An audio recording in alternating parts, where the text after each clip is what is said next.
Welcome to this week's Comic Hall and Roundtable discussion. I am Matt Odom.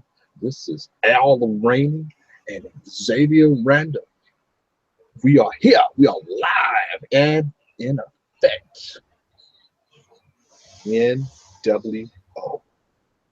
No, we can finally all talk Doctor Strange now. We're a week behind the curve. Brother Randall saw Doctor Strange over the weekend. So we're gonna hop right into things. Xavier, what are your thoughts on Doctor Strange, my friend? I really liked it. It had an Inception slash Matrix feel with a great plot to it. I really like how they didn't rush anything, you know what I'm saying, and leading up to everything, it just the timeline made sense. I mean, there were a few things that wasn't answered, but I'm beyond that. I enjoyed the movie. I really liked it. I liked both the post credit scenes. Um, I'm glad I got to see Dormammu. You know, I told you a long time ago, as long as they have him in there, I will be excited. I saw him. I liked it. Um, did y'all know that his face was actually I can't remember how to say it, Benedict Cumberbatch? Is that how you say his name? The dude that played Doctor Strange. I But did not know that. Not yeah, noticed. Dormammu's face was his face because the way they were saying it is like he doesn't have a quote unquote face. So whenever somebody's in that dimension talking to him, he takes on their face to look at them and talk to them. Um, Hmm. I like how they turned Caecilius, is that his name? I Mm-hmm. like how they Yeah. turned him into what do they call them? The mindless ones, if I'm not mistaken. Correct. I really enjoyed that. I was the only thing that kind of upset me, so to speak, was the ancient one passing on. I didn't like how they did that, but hey, it's beyond that. I loved it. I would give it a strong 8.5 out of 10. Sweet. Now, Brother Al, your thoughts? Mm-hmm. Well, joining us tonight. We do appreciate your viewership. Like I said last week, man, I enjoyed it. I really did. I think that it's a step in the positive direction for Marvel, the universe. I think it pretty much cements a different aspect of the Marvel Cinematic Universe when it comes down to their magic. They finally gave that an explanation because in Thor they danced over it and said there was more technology, but now they actually have a magical aspect of the MCU, which brings a lot more to the table on that aspect. Um, I'm in agreement with X. It was kind of like an Inception type deal, but it set itself apart from Inception because it gave an explanation of why things were the way they were instead of just blatantly being a ripoff of Inception.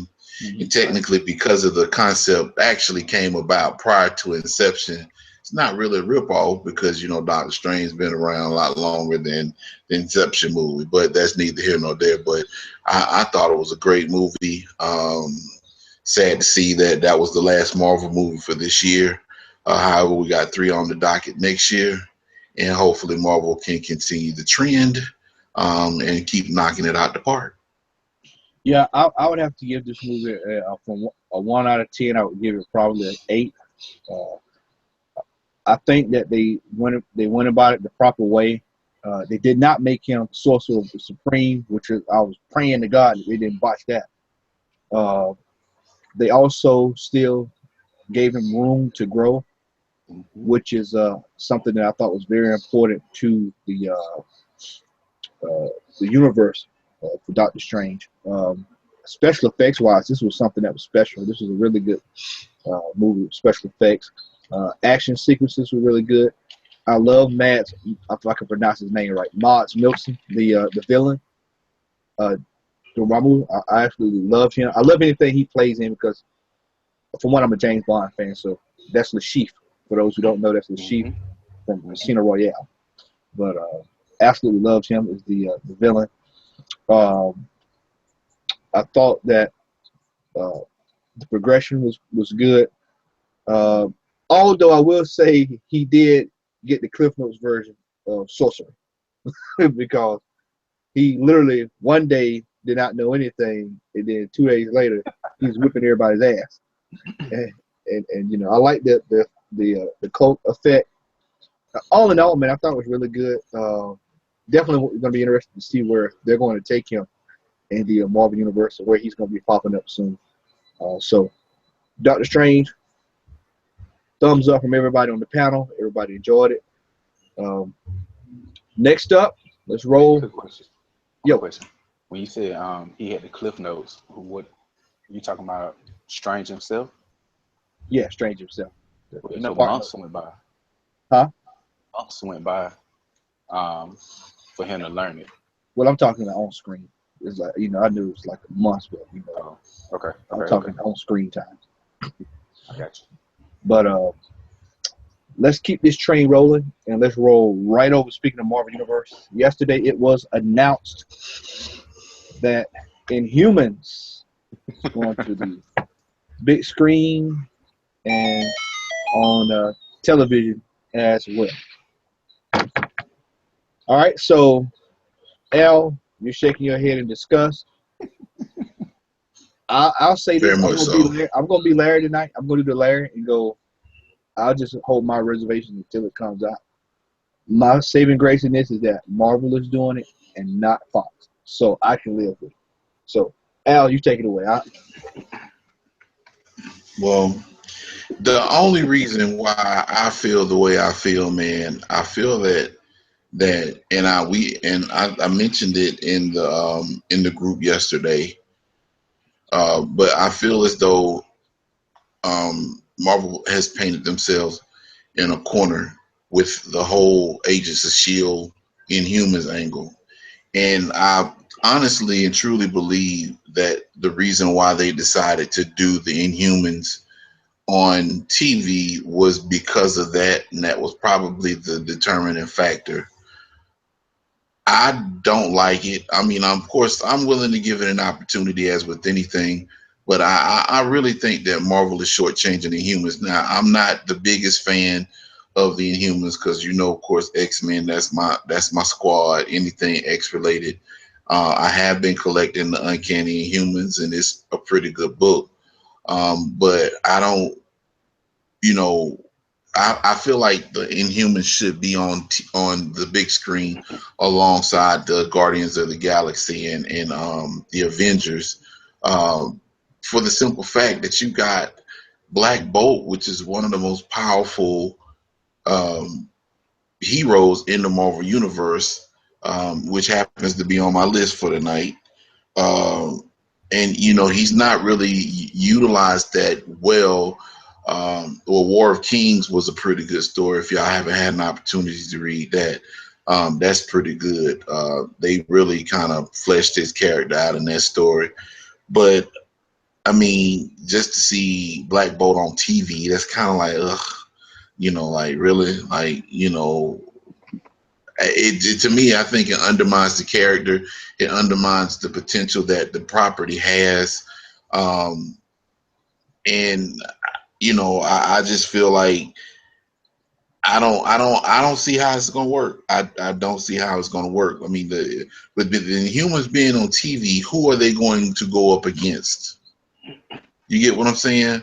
Like, you know, they have this whole thing now, of course, in the comics with the Death of X, which is going to pit the X-Men versus the Inhumans. But of course, you know, the X-Men, they're over at Fox Studios for now, and hopefully that'll change soon. But who are they going to face? Who are their antagonists going to be? You know, will they be a part of the Marvel Cinematic Universe? Because I feel like they're a big enough deal, similar to the Fantastic Four, to where they should be on the big screen. But I mean, I could be like you and Larry and reserve my ultimate judgment until it actually happens. But I think it's a cop out. I think Marvel did it because they already started that going down that road with the Inhumans on TV, which in my opinion, it wouldn't be that difficult to correlate big screen Inhumans movie with what's going on. You introduce Inhumans on the TV show, you just have them cameo in a movie. You know what I'm saying? So, but it's Marvel. That's why they do what they do, and I do what I do. So I'll sit back and watch and see what happens from here. For me personally, I think that they can.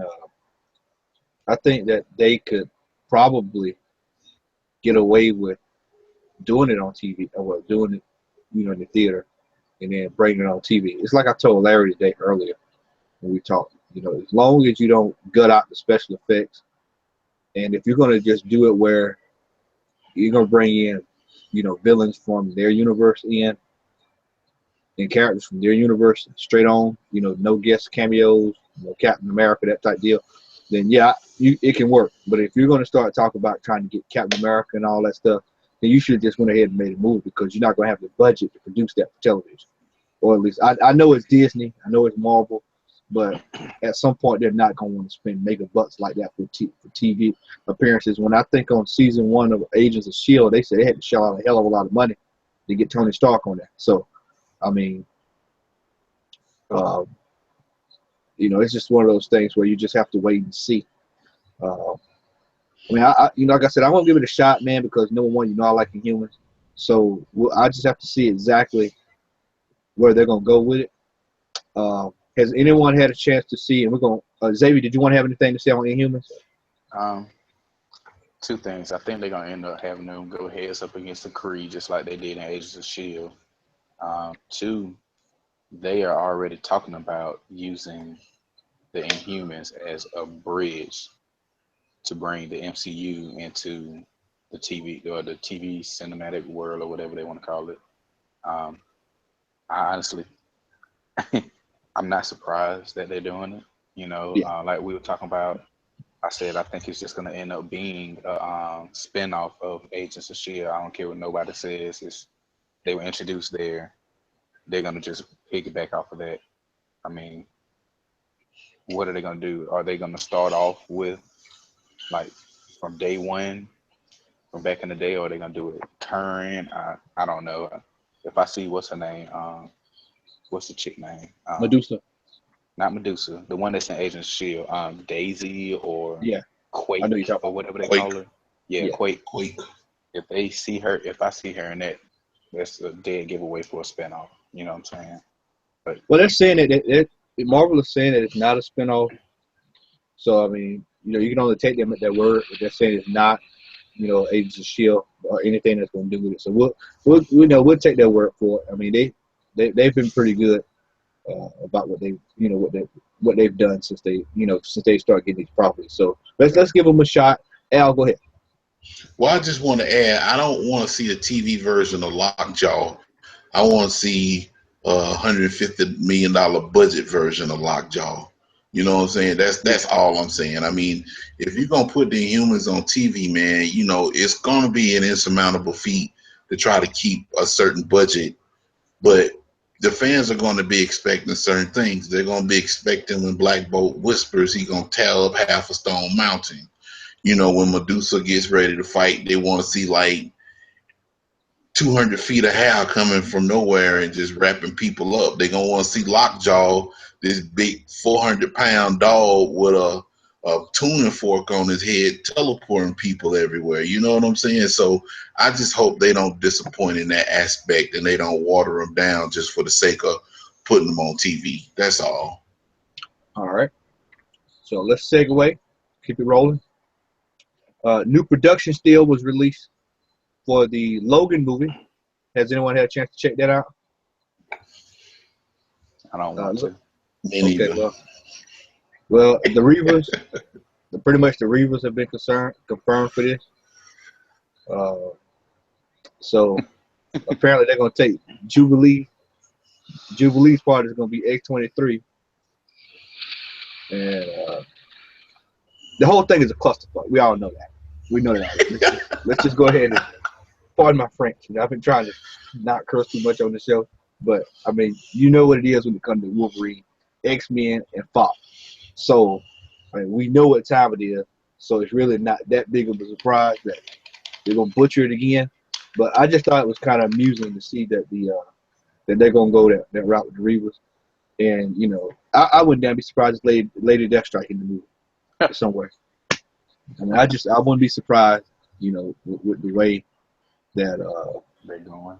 with the way they're going with this movie. I mean, they'll find Mr. Perfect from the grave and put him in there. You know, they're just anything. It's like when you watch an X-Men movie from Fox, it's like, man, I don't know if y'all diehard Scooby-Doo fans like me, but there's this one episode of Scooby-Doo where it's Redbeard, and they're on the ship and they're running from the dude, and so Redbeard corners Scooby and Shaggy in the kitchen, and then he's like, "I want y'all to make me a soup," and so they make soup, and so they just start picking up anything they see in the room, like soap, chain, you know, silverware, and then they serve it to him. Well, that's the same thing that Fox does. Is they find anything that's sitting around, throw it in a movie, and then hey, go watch it. Yeah. So, I mean, that's about the best analogy I can give you. So, I know we don't all have big hope for this movie, but I just thought that was interesting. I mean, Larry's not here to give his thoughts on it, but that's what they're doing with that. I know before we went on air, I brought up about the Justice League Dark trailer. I just saw it before we went on. It's a totally different look, different than what I thought it was going to be. It's a lot darker, way darker.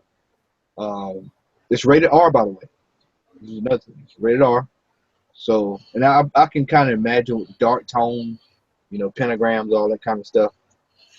So, I'll hold my judgment. I'll watch it when it comes out. Might not buy it, but I'll probably watch it on Netflix or whatever. For those who don't have Justice League Dark #1, speculation alert, go grab it. You probably can go find it for, I'd say probably 10, maybe anywhere from 5, anywhere from 1, actually, maybe even $1 to about $15. So that's something that you definitely want to keep an eye on. So, any thoughts on Justice League Dark? Nothing there?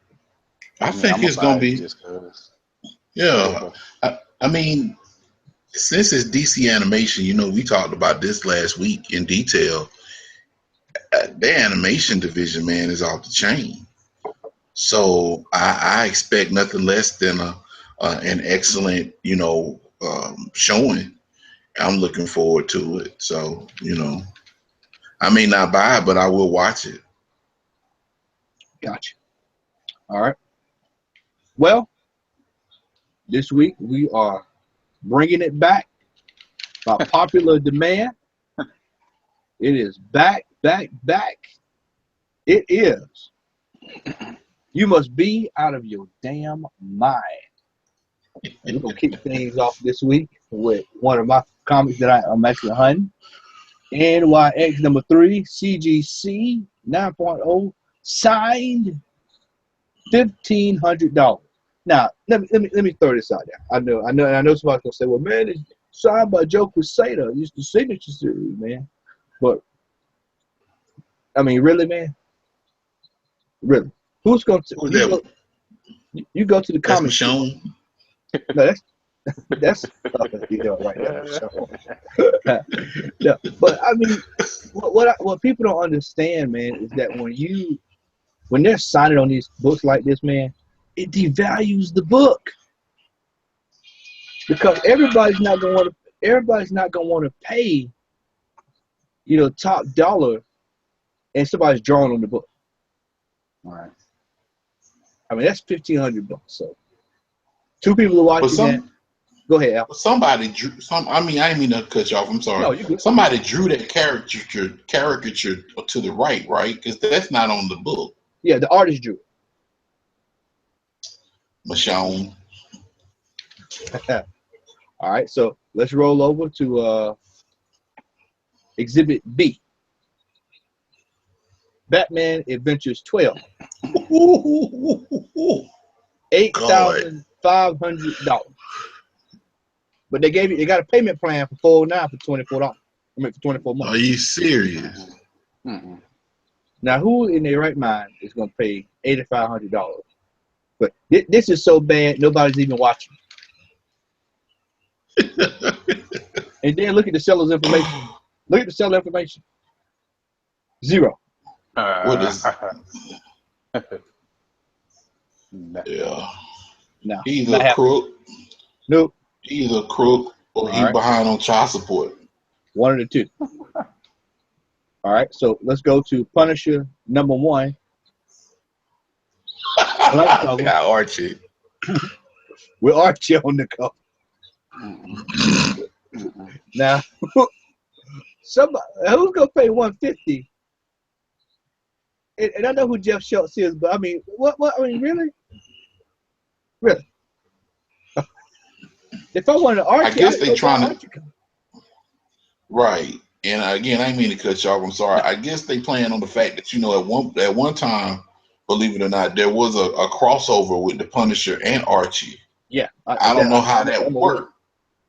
Huh? I am aware of that. A lot of people don't know that, but I'm aware. Yeah. But yeah, I don't know if they're trying to play on that, but clearly Archie is not the Punisher, so that's like Charlie Brown being on the front of an Uncanny X-Men book. You know what I'm saying? Like, why? Exhibit C. Switch it up on y'all. Transformer G1. Megatron, rare super robot, 1986. $1,400. Now look at that box. Look at that box. Yeah. Look at the box. Look at this. Hold up. No, bro. He took the stuff out to show it. He could fetch that if it was new in the box and it's never been opened. He could probably get that much, but not for that right there. Well, I stand corrected. Ain't nobody gonna pay $1,400 for no G1 Megatron. Yeah, no. It ain't like they did that rare. No, you can go find a G1 Megatron. You got 8 of them over Comics Plus. You can get that for little or nothing. They ain't that expensive. Yeah. No. So that's this week's. You must be out of your damn mind for this. Great selection, sir. Hey, check this out though. Y'all know the NES Classic came out last week, right? Yeah. They're retailing for $60. It was a dude on eBay. So he was selling 5 of them for $20,000. Yeah. TC showed me that Saturday night while we was at $20,000 for 5. Now who the hell is gonna pay that kind of money for a Nintendo Classic? You know what, man? Let's go there. Let's With 30 games. We can't add. Let's get on Nintendo Classic. Let's get on Nintendo Classic. I was informed that the thing comes with wired controllers. That's only like 3 feet long. It's 2016. Right. Wire USB controller. Yeah. And then the little fake advantage that they made for it, it doesn't even work. They already got a recall on it. Already? Already. For what? Because it doesn't work. Like, it doesn't work at all.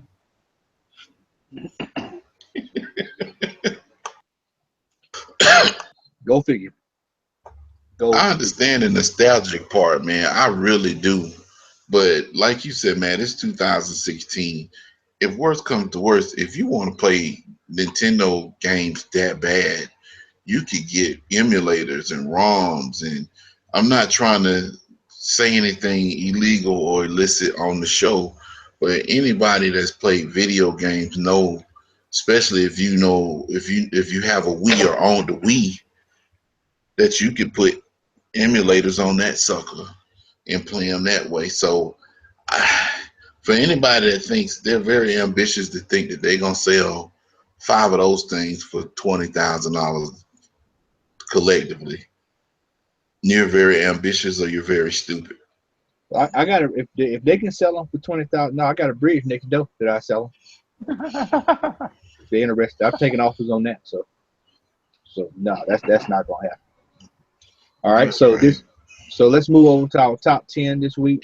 Top 10 most underrated and underutilized comic characters. You're gonna get some doozies tonight, man. Because when I was making my list, I thought of some characters. I was like, man, I had, these are people I just hadn't seen in the comic universe in quite a while. So I will get things started off tonight with my number 10. which is a tie between Adam Strange and Red Tornado. Number 9, Starfire. Number 8, The Shadow and Jonah Hex. Number 7, Martian Manhunter. Number 6, which might come to a surprise to a few people, is Moon Knight. I think Moon Knight is vastly underutilized and underrated, especially with all these movies popping up. You would think you would see him somewhere. Number 5, Firestar. Number 4, OMAC. Number 3, Deathlock. Number 2, Captain Marvel. Excuse me, not Captain Marvel, but Shazam. And number 1 is Namor. You rarely see him. So that's my top 10. Al Rainey. Okay. My number 10 on this particular list is pretty much, it's not really that they're being underutilized or underrated. They're not being used. But number 10 will be Reed Richards. The whole debacle with the Fantastic Four. Don't know what's going on, what this dude is, or nothing. So he's not being used at all. So Reed Richards.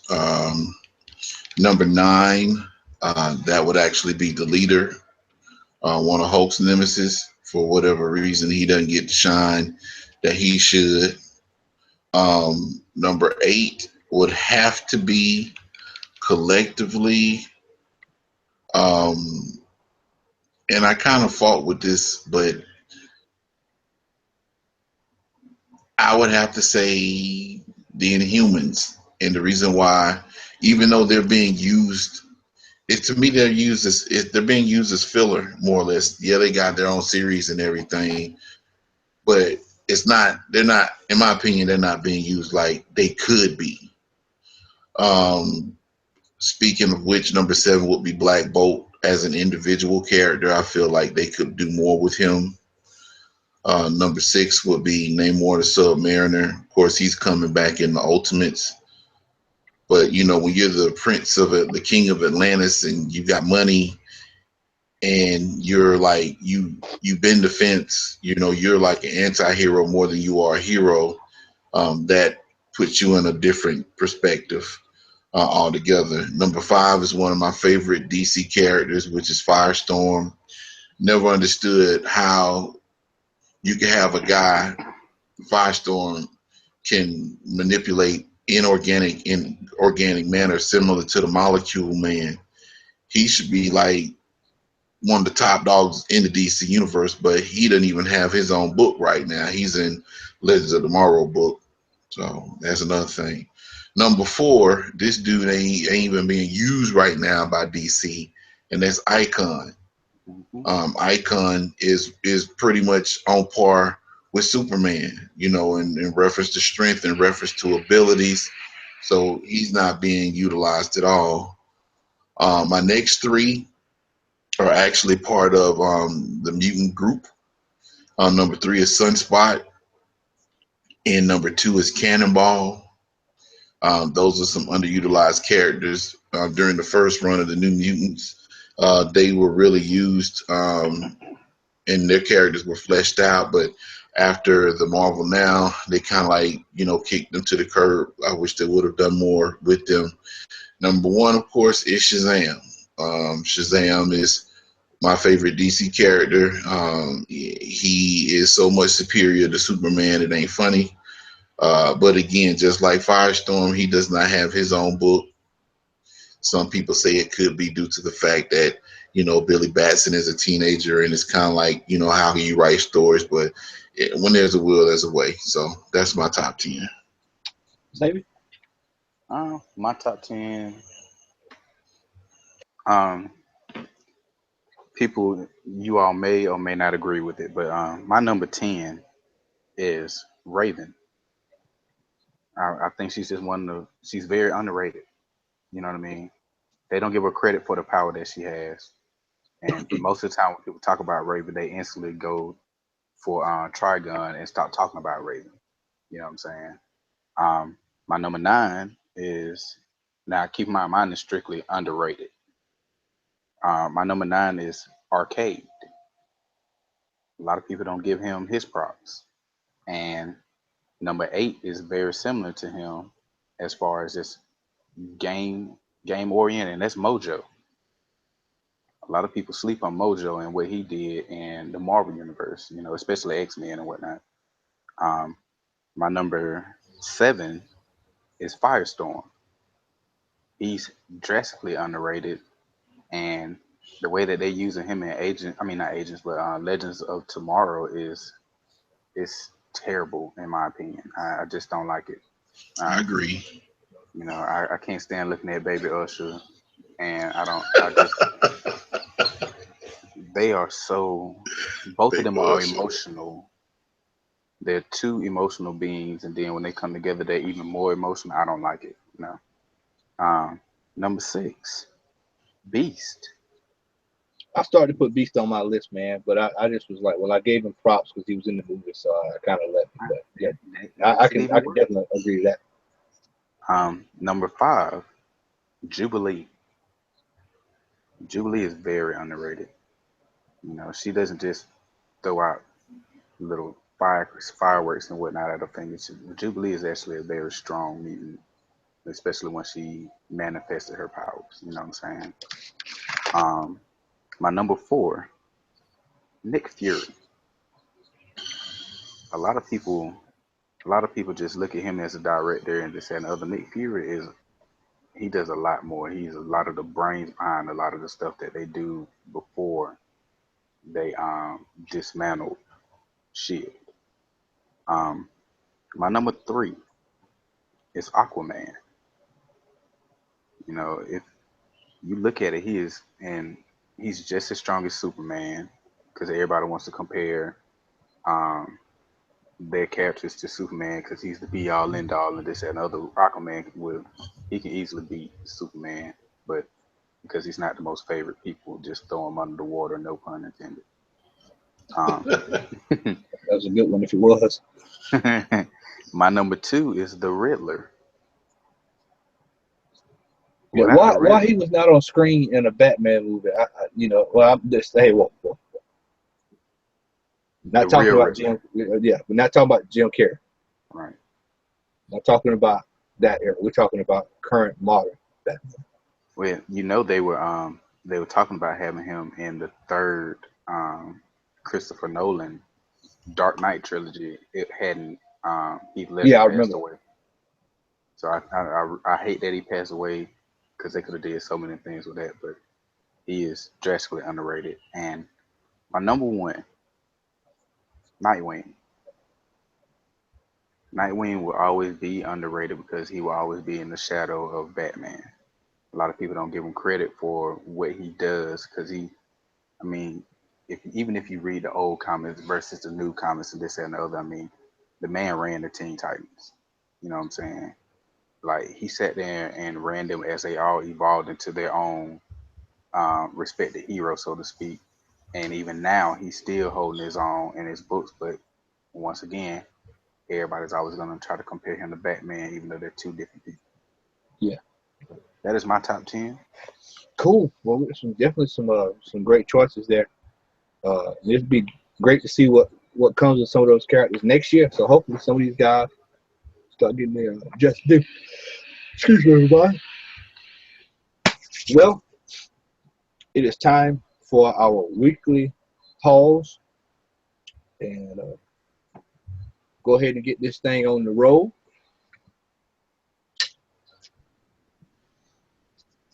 Say what you're laughing at, man. I'm just waiting to see what you got. Well, we'll kick this off Just the little oomph that you had. with Invincible Iron Man, the Amalgam variant. This is the variant of the sister who just opened the comic book store in Philly. And of course, Riri Williams So this is a little bit of historical value to me as an African American. So this will be going to get slabbed. I'm sending this off, taking this over tomorrow to get sent off. Wonder Woman #1, Volume 3, if I'm not mistaken.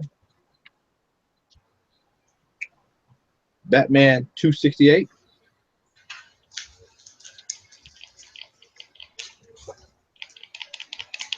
Batman 272.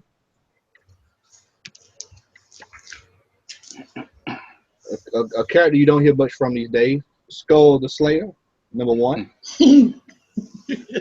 Skull, you remember Skull, man? The Slayer, man. You much Skull. I don't remember Skull. Batman 296. Mm-hmm. Might well go ahead and try to get that whole run, bro. I'm trying to get all the Neil Adams stuff.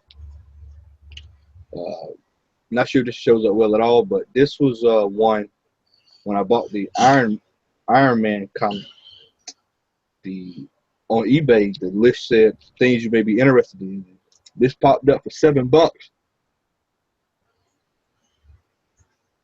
1 out of 10 variant Undertaker. Check today. This is going for about $75 now. Yeah, so this was one of those lucky come ups. This will be going out to get slabbed as well. So, and if he comes to make it, if he comes to make it before I decide to get this slab, I might go try to see if I can get him to sign it if I'm somewhere near. Clone Conspiracy #2, their auto. So I'm gonna probably get this whole run just because it's their auto. Mother Panic #1. This is one that went under the radar last week. Let me know how that is. Yeah, I'm actually going to take a look at this. Probably tonight. This one is not too thick, so I'll probably scan through it tonight. Take a look at it. Invincible Iron Man, more Riri, Jason Scott Campbell variant, the PG version. Deadpool Back in Black, variant #3.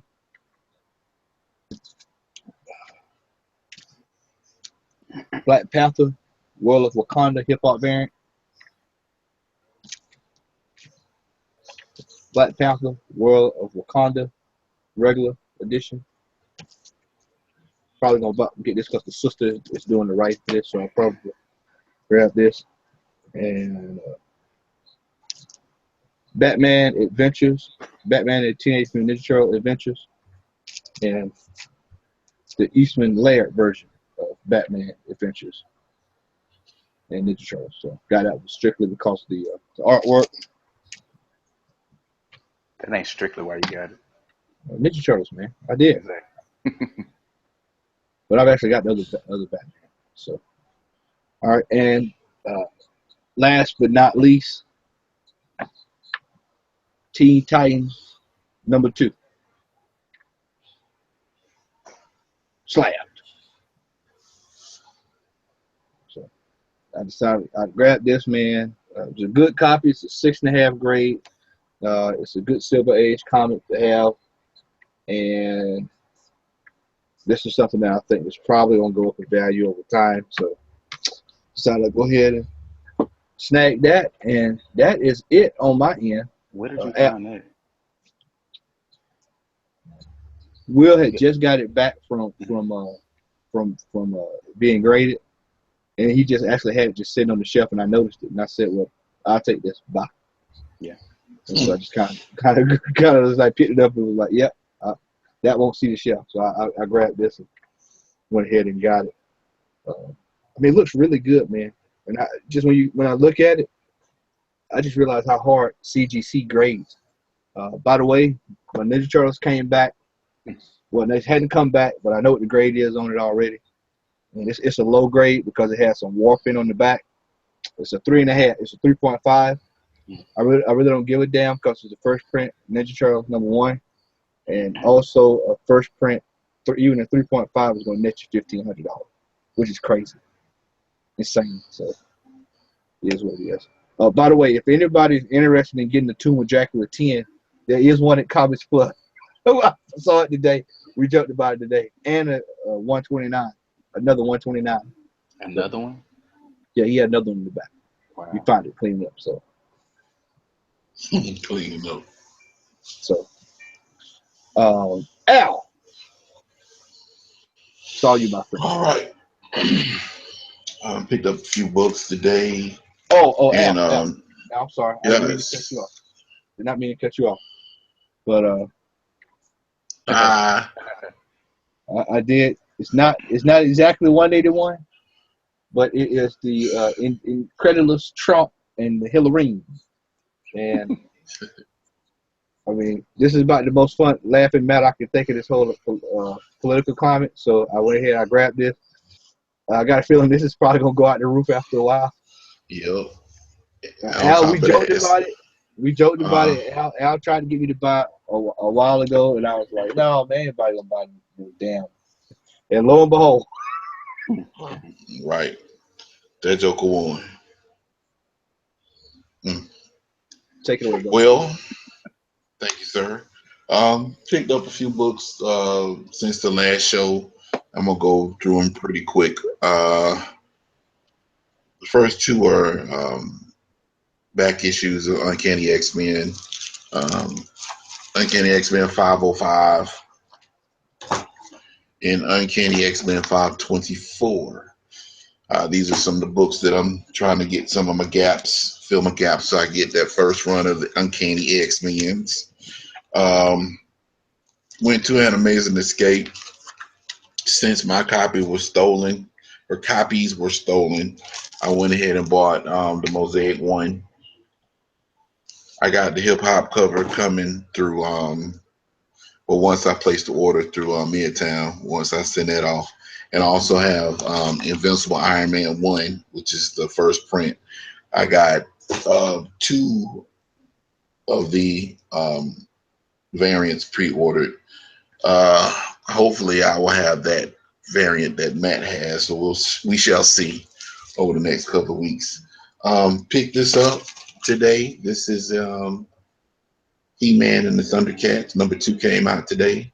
I haven't read it yet, but I'm looking forward to checking this one out. I'll probably read it before I go to sleep.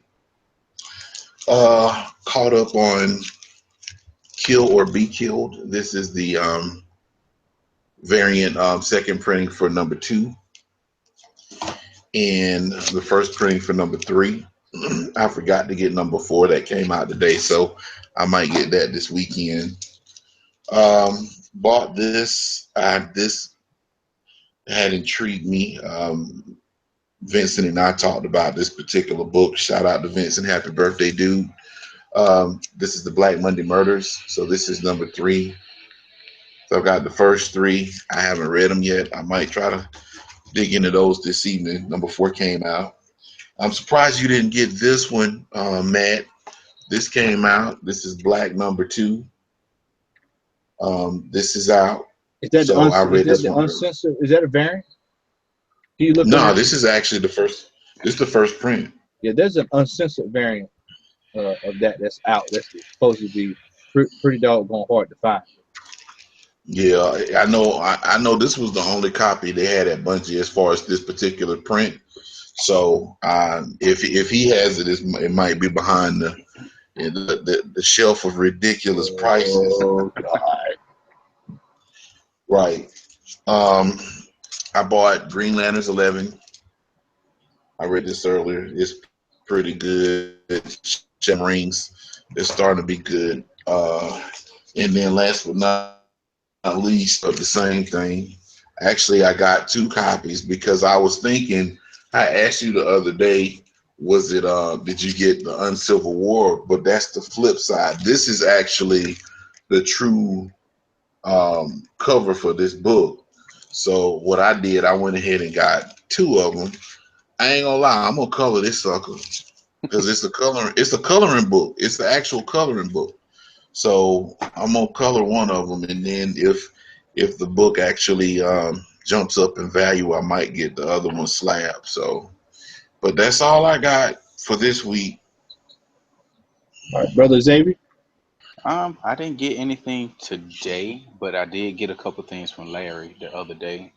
Um, I didn't have time to even stop by um, Plus, but I got Killer Be Killed 2. Larry had grabbed this for me and was holding it for me. Um, He reads that. no, he had grabbed it for me. Oh, okay, okay. But Larry, like I said, Larry hooked me up with some stuff. I'm gonna just show a few of the things. Um, got Civil Wars right here. So I got those. I'm gonna catch up on those. Hold Um, on, hold on. What? I like that. Those are some nice mhm. variants. Okay. And got Civil. He hooked me up with Civil War 2 and Civil War 3. So, like I said, I was telling y'all I want to get into those. I just didn't know how many actual books there were, so that helped me out a little bit right there. And Number seven drops next week. got this one layer too. So I'm gonna dive into this one too. Like I said, I got a couple things back there that he gave me. I got a um second printing of New Mutants 88 right there, 87 or 88. The gold cover. Yeah, the gold cover. Yeah, 87. Um, so I got a second printing of that one, but it's some other things. I accidentally left a couple books over there just for that I had sentimental value from when I was younger over there at his house. But man, when we get a chance, we're gonna all have to go over there and hang out with Larry at his crib. Man, he got some stuff, and when you look through them, you're like, wow, that's what's up. Yeah, But we might have to do a show from Larry's one day, so we'll probably do that during the holidays. Actually, we'll probably try to do that next month. We'll try to get that lined up. Cool, but awesome, man. So that looks like that's it for tonight. Quick night tonight. Next week we are going to probably do our show a little earlier than usual since it's the holiday. So we're going to get that worked out off air. So just kind of be on the lookout for that. Make sure that you subscribe to us so that you'll get the notification when we go live. Our top 10 next week will be top 10 Thanksgiving dishes.